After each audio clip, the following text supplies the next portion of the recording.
Triple તલાક બાદ હવે તલાકે હસન નામના ડિવોર્સના એક પ્રકારને સુપ્રીમ કોર્ટે રદ કરવા માટેના સંકેત આપ્યા છે। આ તલાકે હસન શું છે અને એને લગતો કેસ સુપ્રીમ કોર્ટમાં જે ચાલતો હતો એ શા માટે ચાલતો હતો એ આજના વિડીયોમાં સમજીએ। ગુજરાત સમાચારના ડિજિટલ પ્લેટફોર્મ્સ પર હું છું મયુર।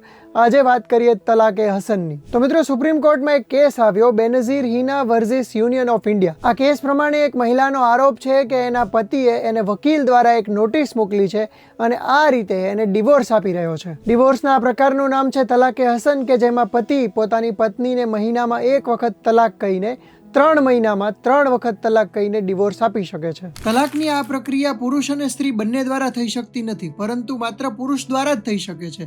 અને આ 3 મહિના કે જેમાં એક વખત પુરુષ દ્વારા તલાક કહેવામાં આવે છે, એ દરમિયાન બંને વચ્ચે કોઈ પણ પ્રકારના સંબંધ રહ્યા ન હોવા જોઈએ। ઇનકેસ પતિ પત્ની બંને વચ્ચે આ 3 મહિના દરમિયાન ફરીથી સંબંધો સ્થપાય છે તો આ છૂટાછેડા રદ ગણાય છે। મિત્રો, જણાવી દઈએ કે 2017માં સુપ્રીમ કોર્ટે ટ્રિપલ તલાકને ગેરબંધારણીય ઠરાવ્યા હતા અને આ રીતે છૂટાછેડા આપવાને મહિલાઓ માટે અન્યાયપૂર્ણ ગણાવ્યા હતા। હવે તલાકે હસનને લઈને પણ સુપ્રીમ કોર્ટમાં કેસ ચાલી રહ્યો છે। સુપ્રીમ કોર્ટે આ પ્રકારના બીજા તમામ કેસોને ક્લબ કર્યા છે અને સાથે સાથે મહિલા આયોગ સહિતની સંસ્થાઓ પાસેથી પણ ઓપિનિયન માંગ્યા છે। કોર્ટે કહ્યું છે કે અમે ધાર્મિક પ્રક્રિયાઓમાં દખલગીરી કરવા નથી માંગતા, પરંતુ આ જે પ્રક્રિયા છે એનો સંપૂર્ણ અભ્યાસ કરવામાં આવશે। આ પ્રક્રિયામાં મુસ્લિમ પુરુષને એક ત્રીજા વ્યક્તિને, કે જે મોટે ભાગે લોયર હોય છે, એને પોતાની પત્નીને છૂટાછેડાની નોટિસ આપવા માટેના હક અપાય છે। કોર્ટે આ મામલે આશ્ચર્ય વ્યક્ત કર્યું અને કહ્યું કે કોઈ ત્રીજો પક્ષ એ પતિ તરફથી તલાક કઈ રીતે આપી શકે? શું આ કાયદેસર છે? શું પતિમાં એટલો બધો અહંકાર છે કે પોતાની પત્નીને સામે આવીને આ વાત નથી કરી શકતો? જો સમાજમાં આ પ્રકારની ભેદભાવપૂર્ણ નીતિ ચાલતી હોય તો અમારે દખલ કરવી પડશે। ફરિયાદ કરતા બેનઝીર હિનાનો દાવો છે કે એના પતિ દ્વારા